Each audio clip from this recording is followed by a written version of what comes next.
Už ką jį suimsime, rasim už ką. Girdėjau jį sakant, kad ruošiasi nužudyti imperatorių. Jis naudojasi tamsos jėgomis, kad patrauktų neišmanėlius. Jis sakė, sugriausias Dievo šventyklą ir atstatys ją per 3 dienas. Tu nieko neatsakai į šitų žmonių kaltinimus.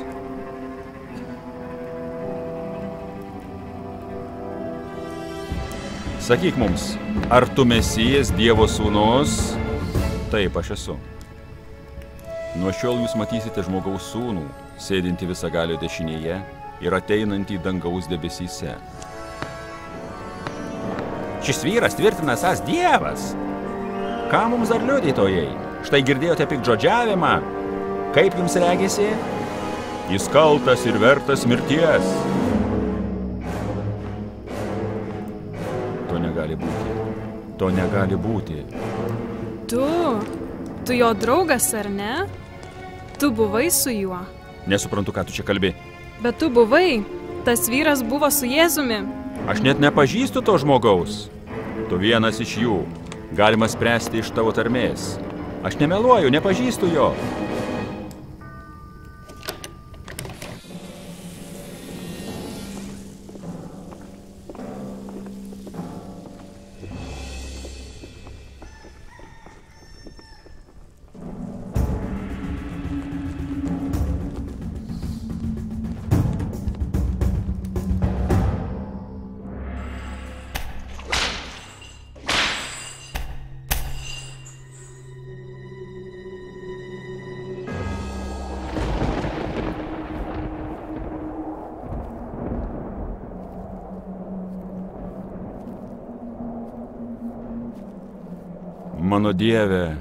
Mano Dieve, kodėl mane apleidai?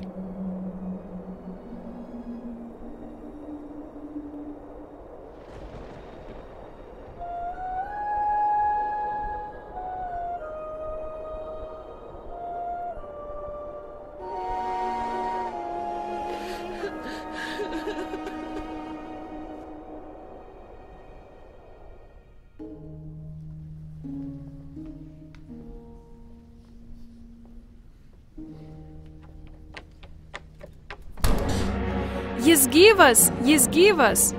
Mes nuėjome prie kapo, bet jo neradome.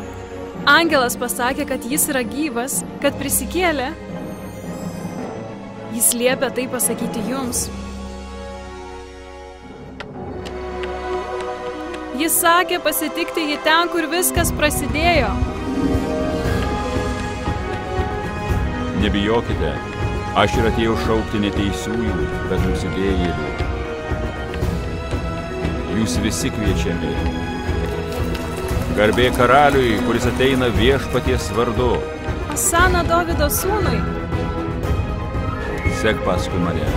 Nuo šiol jau žmonės žvejosi.